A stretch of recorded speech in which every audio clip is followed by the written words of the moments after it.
today's special guest is Dr. Mark Mathis, a chiropractor from Canada. Dr. Mark has been in practice for over 30 years. He has specialized in several areas like sport, specialized treatments, and physiotherapy. He had developed a series of exercise programs especially for the whole body vibration machine. Dr. Mark uses a diagnostic technique called applied kinesiology, which pinpoints the root causes of back and neck pain, associated organ dysfunctions. Dr. Mark has been extensively using MWell's energy tools and products in his practice for his clients and so on. We are very, very, very honored to have Dr. Mark on this webinar to share with us. Dr. Mark, are you there, Dr. Mark? Yes, Arun, I'm here. Can you hear me? Yes, very well. And thank you for joining us, Dr. Mark. Happy New Year to you. And you can start addressing, there's a lot of people right now waiting from all over the world, in fact, waiting to listen into what you have to share. Well, thank you very much for having me back, and hello to everyone out there. Okay, as the slide is coming up, I just want to share the fact that I've been using the MWell devices to develop a technique for diagnosis and treatment. And as a matter of fact, as discussions with Arun, because of this technology, has really helped me to learn more about the physics and the quantum physics behind this subject matter. And I've written all the scientific details in my book, Quantum Alignment Technique. I've described how the instruments work and how the instruments can be used to diagnose and treat spinal problems, muscular problems, and past injuries. So basically, Quantum Alignment Technique is a method of restoring function to joints and muscles and ligaments to make sure your body's functioning correctly. I call the little discs, I use the titanium discs, I use ceramic discs, I use the wands, I use other discs as well. I call them all CAT devices because they're quantum devices that have been infused by physicists. And the infusion of the devices gives them some very unique properties which connect to our nervous systems dramatically. And I have to tell my patients all the time they're actually not magnetic. It has nothing to do with magnetism. The devices are infused with energy patterns that interrelate with our nervous system. And so, as a chiropractor, we look for the mechanical faults in the spine. I use motion palpation or therapy localization. We feel the joint to see if it's locking. Traditionally, we would click the joint or crack the joint in order to restore function to the joint. The reason we stretch or crack a joint is to stimulate the nerve receptors in the joint. However, using this technology, the uniqueness of this technology is that it actually causes a restoration of the function of the joint and reconnects the nervous system to the joint so the body starts to move properly again. And I spent over 4 years developing this and researching it, and I use it extensively on my patients all the time. I treat my family this way, I treat myself this way, so there really isn't any necessity in cracking joints. But I still crack joints on patients who prefer it. All right, I just want to very quickly go over this section on mechanoreceptors and proprioceptors. Now, these are the little switches inside our joints and ligaments and skin and muscles that are constantly communicating with our brain. Now, as long as there's communication between muscle spindles, Golgi tendons, and these Pacini corpuscles and Ruffini corpuscles that are in our joints, then all our muscles work properly. They turn on and off properly.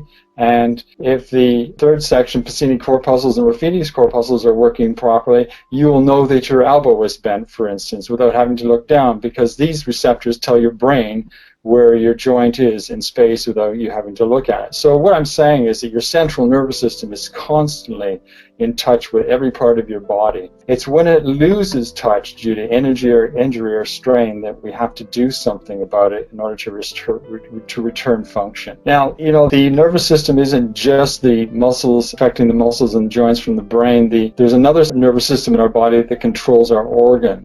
And we mustn't forget about this, which is called the autonomic nervous system, and has two divisions, the parasympathetic and the sympathetic division. You can see on this chart what these two divisions do. For instance, the parasympathetic division on the left causes restriction of your pupils, whilst the sympathetic division causes a dilation of the pupils and further on down the chart. And there's the necessity for a balance of these two systems. And when they get out of balance, then we have poor health. And the instruments can be used to restore balance to even the autonomic nervous system. The next picture is a diagram that I show my patients, that when you literally place a wand or a disc on the top of your head, because you're connecting with subtle energy, you're actually causing the energy to go in through the top of the head throughout the spine to the other instrument that you're holding in the hand. So the left hand has an instrument on the top of the head, the right hand is an instrument on any of those dots. And let's say you're going to try and treat the small intestine. You would hold one on the top of your head, and then you'd run the disc or wand in this area where it says small intestine, right at the level of about T12 and upward. And at the same time, because small intestine is innervated as well from the base of the skull, you would also run the disc in the right hand at the base of the skull, so that you'd be connecting the nervous system to both levels. But there'll be more about this later. Okay, so I want to talk about the power that we tap into when we use quantum devices. A lot of physicists call this power subtle energy. Some of them call it zero-point energy or the field, and astrophysicists and astronomers refer to it as dark energy. Not because it's evil, it's nothing to do with evil, it's just that they call it this unknown energy, dark energy. Now they assume that there's this tremendous energy field somewhere, coming from somewhere, because they know that the universe is expanding at about 75 kilometers per second. And because it's expanding constantly and getting bigger and bigger and bigger and bigger, they assume it takes a tremendous amount of energy for that to happen, and therefore this energy has to be coming from somewhere. And because every single thing you see is made up of atoms, which is orbited by electrons, something has to be keeping that system working. And so they call that mysterious system one of those names, subtle energy or zero-point energy or the field. When we talk about the wands and the instruments by Amwell, they discuss the fact that, we're tapping into this field when we hold these with these wands. So let me just show you the diagram on the left side here. You see this is an atom, and you notice there are 4 protons and 4 neutrons in the nucleus, and of course that is balanced by 4 electrons in the ring. Now that's a diagram. What you're seeing there, you wouldn't see with the naked eye. Obviously, the electrons would be flying in and out, in and out, in and out, in and out all the time, like very, very active. But something has to be empowering it. So what I did was have my illustrator show at the same atom on the right picture with this yellow energy coming in from all over the place, somehow empowering the atom to sustain its energy field. Now, with that in mind, all right, we're going to be talking further about how these instruments work. All right, so just so you know, look at the atom in the middle. Well, the atom in the middle is the one we had in the previous slide, but it's made up of protons and neutrons, just looking to the right of it, which are in the nucleus. However, the nucleus is made up of quarks, which you see to the little red circle on the right. It is actually the building blocks for protons and neutrons. And if I keep going to the right, I have another diagram that says subquarks. If you study what's going on in CERN, they're saying there are even many more tiny things that are building up subquarks, etc. So we have these really, really tiny structures that are building the neutrons and the protons and providing power to the electrons, and the electrons circulating the atom, which you see, many atoms form matter. And at the top left-hand corner, I have a little cube that says matter, and the corner of that piece of steel, for instance, would look like it has many, many atoms joined together to form that steel corner. But you know what? Our cells are made up of atoms. So every cell in your body, every cell that's the size of the point of a pin, is still made up of gazillions of atoms with millions of electrons floating around. And so we're really electric as human beings. We have an electrical field around us simply because this is the way we're constructed. Now, I want to talk about zero-point energy because that's the term that you're probably most familiar with. Zero-point energy was first looked at quite a long time ago when they were studying what happens to atoms at really low temperatures. So, when you take water and you boil it, it bubbles. So the atoms are really active, and that's why it bubbles. But if you were to chill water, the molecules become less active and solidify and turn to ice at 32 degrees Fahrenheit. But even at 32 degrees Fahrenheit, scientists knew that there were still atoms jiggling around inside the ice. So what they did was they actually discovered that if you can freeze it even further down in temperature to 459.67 degrees Fahrenheit, which is it's called absolute zero, they assumed that there'd be no motion of any atoms whatsoever. And this little quote from New Scientist, 1987, from the title, Why Atoms Don't Collapse, they say, there is a dynamic equilibrium in which zero-point energy stabilizes the electron in a ground state orbit. It seems that the very stability of matter itself appears to depend on this underlying sea of electromagnetic zero-point energy. So what they're saying by that is the atoms would completely fall apart. Everything in the universe would fall apart if it wasn't for zero-point energy keeping some energy available to those atoms to have some integrity. Having said all that and talked about water and water molecules, the very strange thing happens with helium. And this is where the whole zero-point argument is expanded. So in this little beaker here, this is a glass beaker, and on the left diagram here, you see helium gas. It says condenses to liquid at nearly minus 459.67 degrees. So it condenses to liquid and it drips into the glass beaker. But you'd think at 459.67 degrees Fahrenheit, below Fahrenheit, everything would be solid. No, this remains a liquid, and not only is it a liquid, it actually starts moving up and the inside of the glass and runs down by itself on the outside of the glass and drips down, even at 459 degrees Fahrenheit. So scientists have concluded, because of the helium experiments, that there must be some energy providing the atoms of helium the ability to keep moving.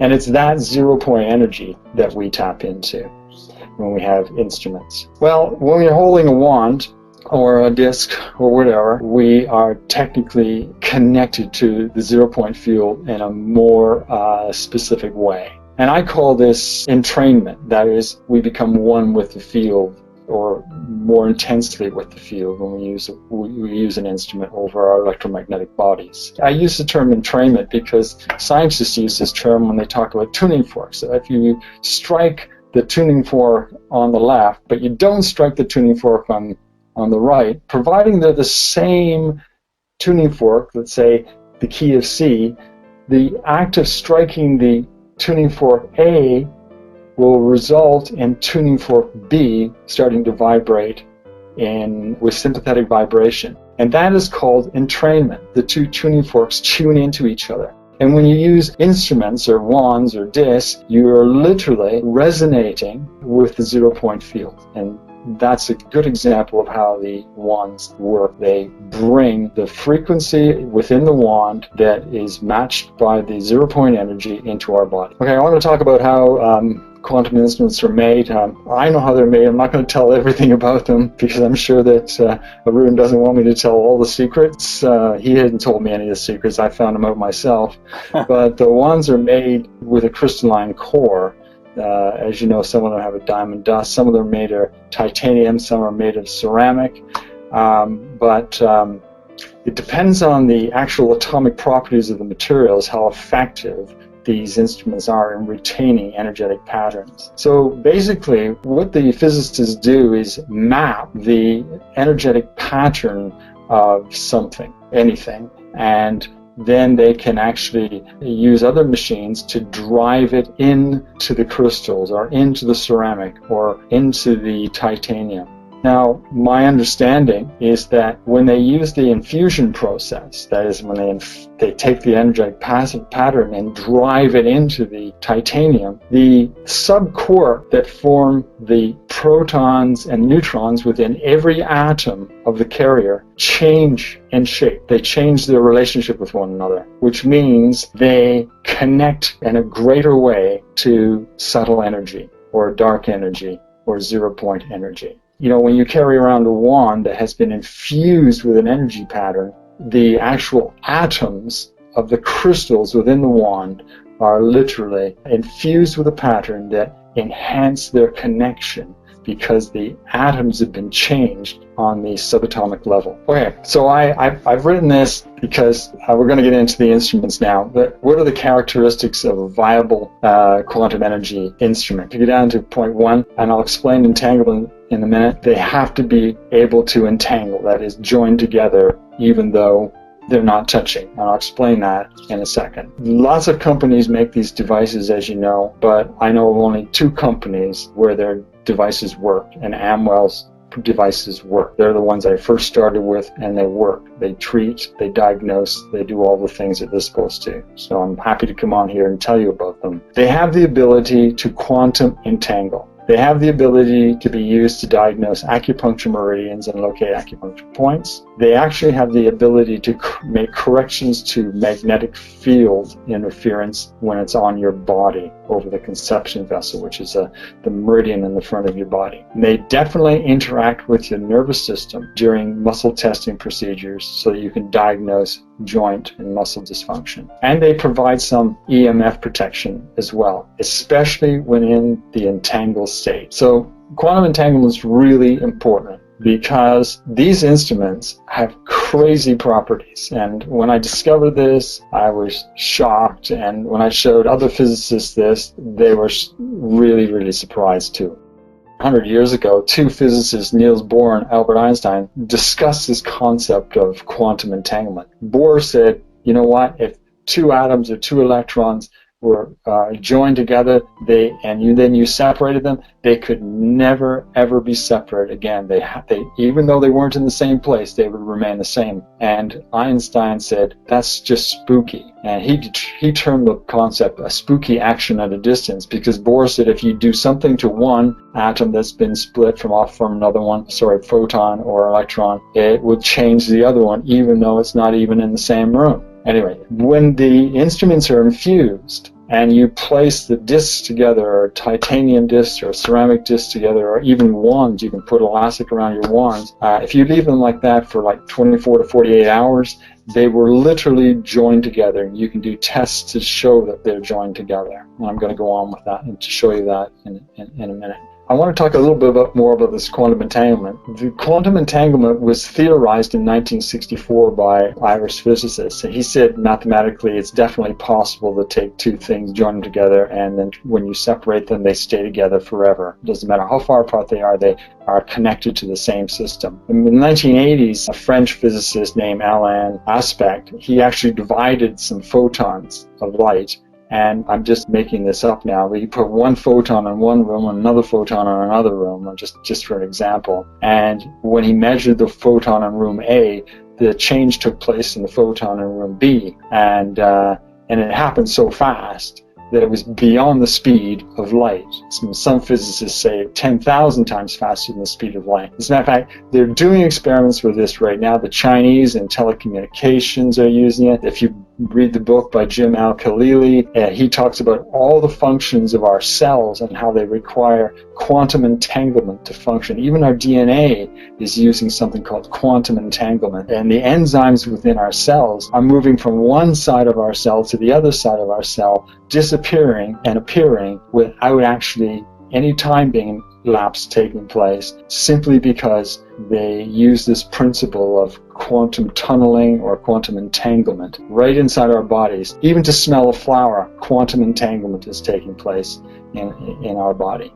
So it's a very real phenomena, and it just happens that it works when you use the discs or wands. You can actually quantum entangle them. The only difference is they will entangle, but they will also disentangle if you leave them apart for a period of time. as I said, this spooky phenomena happens when you put two or more instruments together for a period of time.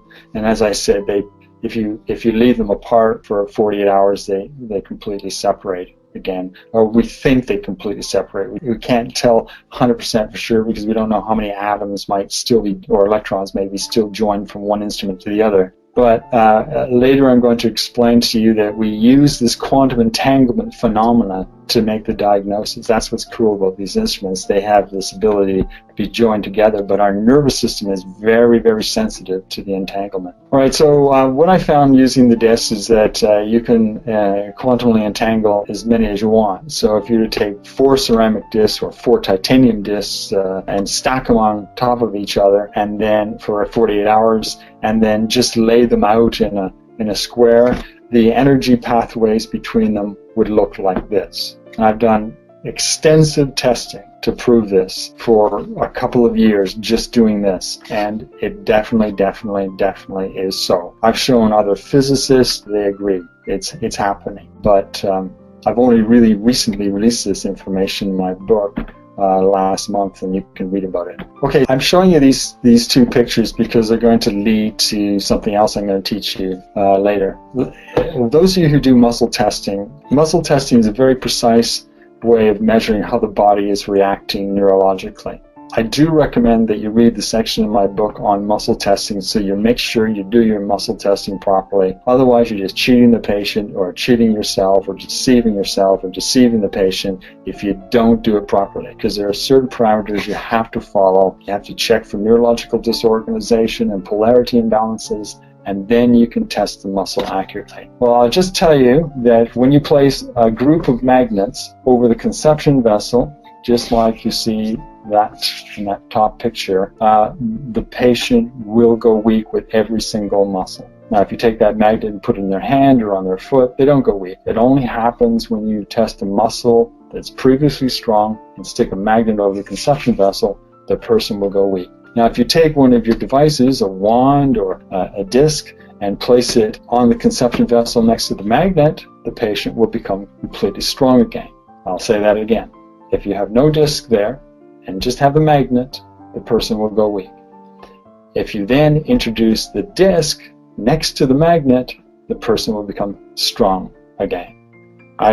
That's just an introduction to what happens. Now, the next picture I've shown you here, when you're doing diagnoses for nutritional problems and nutritional issues, if you have quantumly entangled discs, you can literally place your solution onto one disc or onto the group of entangled discs, and it will transfer the energy from the solution to the conception vessel. So I use this technique a lot because I have a lot of energetic patterns in test tubes or little vials, and I don't want to put a vial on the patient all the time. I just simply move the disc onto my box of vials, and when they become strong, that's the solution they need. That's just a very simplistic explanation. But the quantum entanglement technique will allow you to transfer the information to the patient to see if it's going to benefit them if you do muscle testing procedures. Now, there's another phenomenon that takes place. In these pictures, I'm testing a patient, and you notice there's a disc on her chest, and you notice I'm pointing to a group of magnets that was previously on her that made her go weak. Right, so this is hard to understand. I'll just try and explain it to you. She's going weak because the energy from the magnets onto the entangled disc is transferring from the stand to the disc on her chest, and that's why she's going weak. If I were to take that disc off her chest, then she would be strong because the magnet isn't influencing her. But as I said before, if a magnet is on her conception vessel, it will weaken her. But the magnet's not on her conception vessel. There's a disc on her conception vessel. The magnet influence is being transferred through the air to the disc, and it's going into her conception vessel, and she goes weak. So, I know it sounds crazy, but it really does work. Now, the other thing is, if I take the magnet in my hand in the bottom picture, the magnet's on a conception vessel, and there's a disc right next to her, the actual discs on the stand will protect her against the influence of the magnet. So it works in both ways. I'm showing it there that the actual discs are affording protection against the magnets, because the information is being transferred across from my finger to the disc, and the discs on the stand are literally protecting her against the influence of the magnets, so she's strong.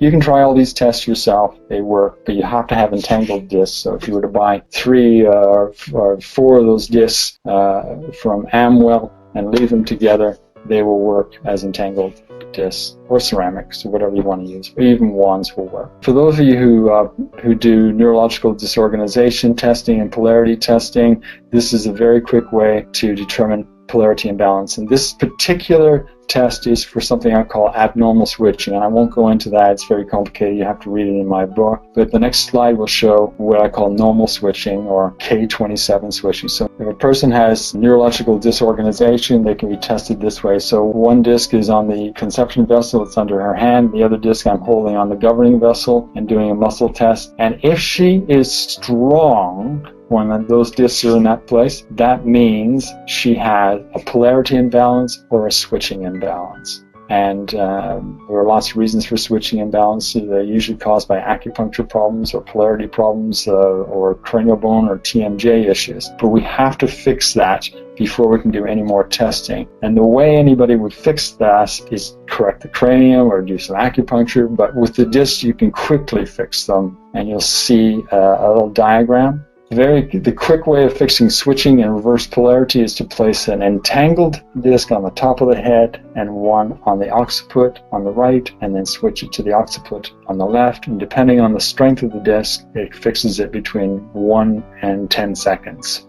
And that's how we fix polarity imbalances. Now I'll show you this diagram too, because this is the general self-correction protocol for the cranium and the neck. We use that same diagram for my patients. My patients all, not all, but many of them have their own discs so they can treat their own spine, so they don't have to come to me very often. Because as soon as they touch a disc to the top of the head and another disc to a restricted joint, the joint starts moving again. And they don't need to have a crack. So they can, in 30 seconds, maintain their spines when they get up in the morning or before they go to bed at night. This is a technique for scanning for joint problems. I'm going to go very quickly through this. There is a disc on her chest. Okay, you must always have an entangled disc on the chest, and you can put another disc on top of the ASIS, which is on the pelvis, or you can slide a disc underneath the pelvis and do a muscle test. And if the person goes weak, then the joint is restricted, or subluxated as chiropractors call it. And you can do the same test for every joint in the spine. If the person goes weak with the second disc on any of these joints, then that joint is, so I'm testing in this one, left medial tibia. If there's a restriction or a malfunction or a disconnection of the nerve receptors in that joint to her brain, then her central nervous system, then that muscle will go completely weak when I test her when holding a disc against her, providing there's another one on the sternum. Now look, I'm doing the lateral right knee with another disc. And here I'm scanning for an ankle problem, and on the bottom left-hand corner I'm scanning for an occiput or C1 problem, and the bottom right-hand corner I'm doing scanning C5 vertebrae to see if there's restriction there. There's just an example of how you do the testing. And the top right-hand corner I'm testing a metatarsal bone to see if there's a drop metatarsal. And it's totally accurate, works every time. I've never falls. As a matter of fact, these discs are smarter than I am, because where I think a restriction is, the discs show me I'm wrong. So I almost always rely on my discs to tell me exactly where the mechanical fault is in the person's body. Cranial bone problems are really common, and this is a super fast way of testing cranial bone faults. I was taught some osteopathic cranial techniques. I've been taught applied kinesiology cranial techniques, etc., etc., etc. And using the discs is a very, very simple way to do a screen. You can test all these 5 bones and both sides of the skull just by putting one disc on the sternum and another disc the patient just holds on the bone, and if the bone is restricted or not functioning properly, a previously strong muscle will completely weak. And then you can test your TMJ to see if the receptors in the joint of the TMJ are working properly just by holding a disc on it as well. So this is the basic scanning and treatment protocol I give to my patients to do, and so they simply touch these spots where the red dots are whilst holding another disc on the top of the head. Subtle energy comes through the disc, joins to another entangled disc, and the nervous system literally reconnects to wherever you put that second disc. So if the person has a right lower back problem, chronic sacroiliac problem, left hand on top of the head, right hand, slide the disc over the sacroiliac, and the joint starts working. As a matter of fact, they'll commonly have a short leg on that right side, and I measure the leg length, put a disc on the head, disc on the back, immediately the legs lengthen on the right side, leg lengthens, and they become equal. And all the muscles that were previously weak that are related to that joint become instantly strong. It's quite remarkable how well it works. And it's all done with these really powerful instruments that you all have. It's just remarkable what they can do. Here I'm scanning for muscle problems. For whatever reason, and I don't know why, if you want to scan for a muscle problem, you put a disc between the eyes and then do a muscle test with holding a second disc on the muscle.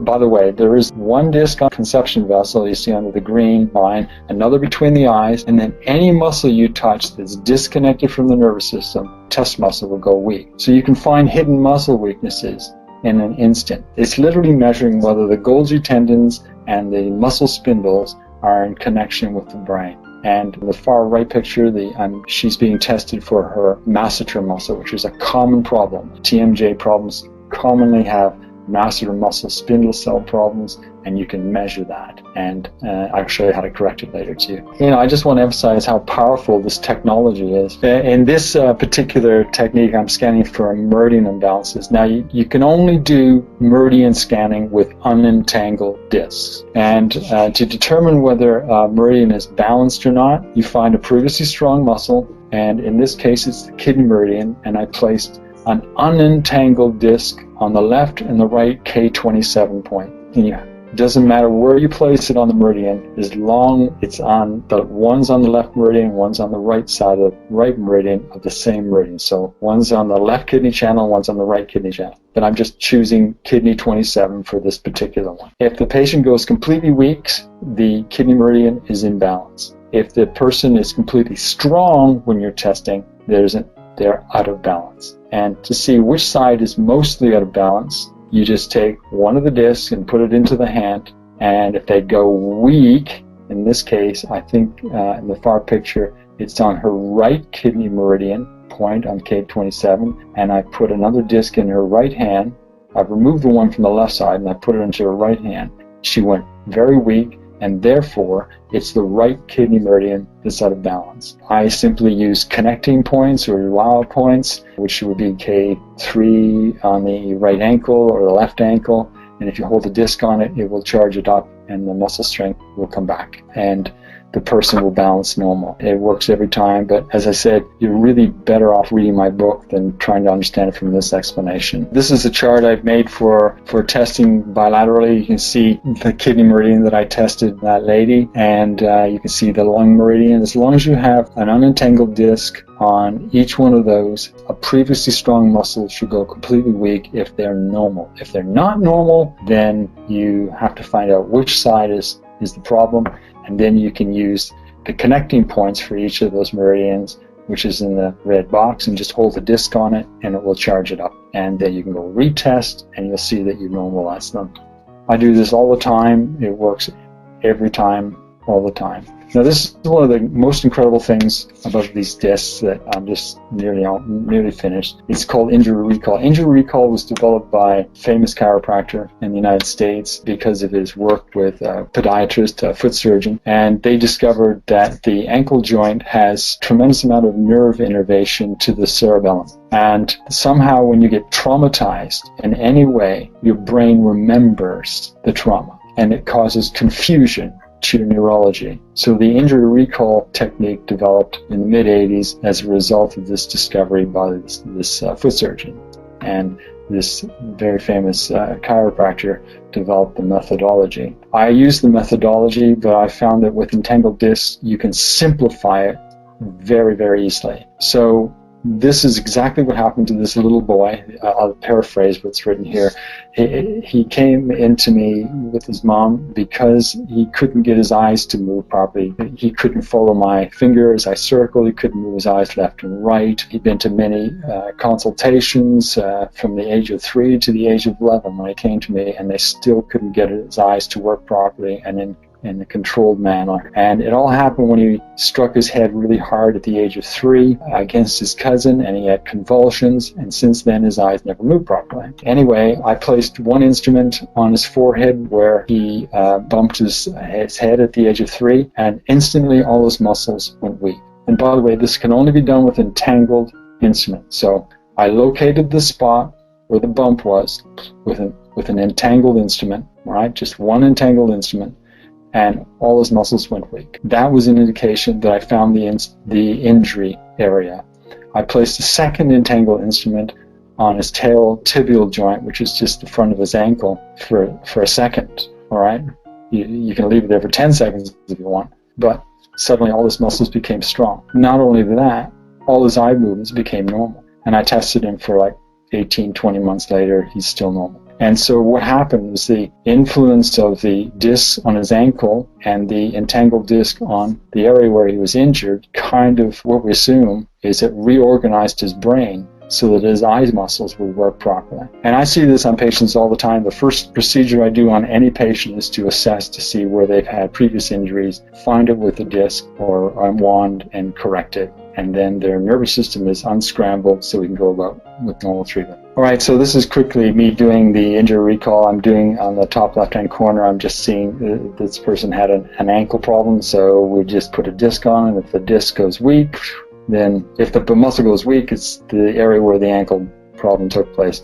Most people have injury recall issues in the ankle, and if they're women, they've had mammograms. Almost virtually every mammogram is positive. And the bottom left-hand corner, I'm testing the leg muscle, but she's holding a disc on her breast, and if she's had a mammogram, she will go weak. In order to fix that, I would simply, in the bottom right-hand corner, leave the disc on the breast and put another entangled disc on the tail tibial joint, and instantly the correction takes place. So the insult to the back of her brain, to the cerebellum, which is like a neurological memory of the trauma, is removed when you do this procedure. But it only works with entangled discs that have been treated with MICE fusion technology or VFT. The other interesting thing is that these are visceral reflexes, and we can test to see if you have stressed organs. This is a medical diagram because they know that these points exist and have known this for many, many years. But for instance, for the adrenals, many people have hypoadrenia or weak adrenal. And if you use an entangled disc on one of these points and they have weak adrenals, they will always have their muscles will go weak. So a previously strong indicator muscle will go completely weak if you place one entangled disc on the adrenals. And therefore, you know you've got a problem with adrenal dysfunction. And so all you have to do then is take a formula that treats the adrenals and place it on one of the entangled discs on your desk. And if the person gets strong again, then you know that maybe one of the solutions, herbs or energetic patterns that will help that person to get better. So it's part of the diagnosis. I'm rushing now. So if you want to learn more, you can get the Quantum Alignment Technique book on Amazon.ca. And my website is quantumalignmentqa technique.com. Very, very, I would say, useful that you have shared with us. Yes, there is a few questions, Dr. Mark. One of them is from Judy Dunlop. This technology seems to be studying the body as a closed system in a steady state without being, say, 60 yards from a cell tower, for instance. Your comments on that? Yeah. Well, one of the things we have to do is make sure that there isn't any negative electromagnetic influence on the person when we do the test and when we start testing. That's why I always remove disorganization with the disc, and reverse polarity has to be done because, yes, they could be being affected by electromagnetic frequencies, and then you wouldn't be able to accurately test them. So, yeah, it's a closed system, but we make sure we correct that closed system before we do any of the muscle testing procedures. I hope that answers the question. Okay, good. Thank you, Dr. Mark. Next question by Oliver Demos question is, so eventually carrying the wand in your pocket, would that have the same effect as waving it? I mean, based on your experience, just carrying the wand in the pocket doesn't make a lot of difference between or wanding it, circling it. What's your comment on that? Well, you know what? I have to tell you, it's pretty complicated, but carrying a wand in your pocket doesn't actually do very much. It's what I found in treating magnetic field disturbances is that the wand has to leave your body, touch your body, and then leave your body, touch your body, and then leave your body to be effective. So circling is much more effective than just leaving it on your body. And I wish I could explain that to you, but I don't have enough time. I do a whole section in the book about the necessity of moving the wand away and putting it back, or a disc, whatever you use.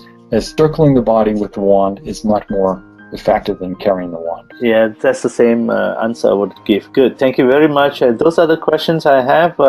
By the way, could you explain more about what's in your book, the quantum alignment technique? So is it for normal people, or is it for practitioners like you, or what? Can you explain more a little bit on your book? Well, I mean, an awful lot of my patients have bought the books, and they understand it. I've tried to write it for a lay person, and I've written an awful lot about the physics in terms that we could all understand, because I think it's important to know the physics, to know that it's real. And because, you know, when I first saw these wands, I thought it was goofy. And then I started studying them and found that they're not goofy at all. It's real. It's quantum physics, physics that we might not understand, but scientists admit that they really do work. And I also made sure that patients could do a procedure with instruments so that they can correct themselves. So by reading the book and going through the procedure at the end, a 30-second to a 1-minute procedure will reset your brain or your central nervous system to all the joints in your spine, and if you want to, you can do the muscles, you can do the ligaments as well. So it's a balancing technique. At the back of the book, there's a complete protocol for correcting yourself. And as long as you entangle your wands or your discs, you can do all the things that are in the book. Awesome. Thank you very, very much, Dr. Mark. And this is, I think, the 4th time you're coming on to the webinar. You have shared a lot on the MDIS especially. Thank you very, very much. And I'm sure that all our listeners are interested in getting hold of your book. We will also continue to promote your book also, because that is I would say it's complementary to our energetic tools that we have produced and marketing. So with that, thank you very, very much, Dr. Mark, and have a wonderful evening. Thank you. Thank you. Thanks for having me.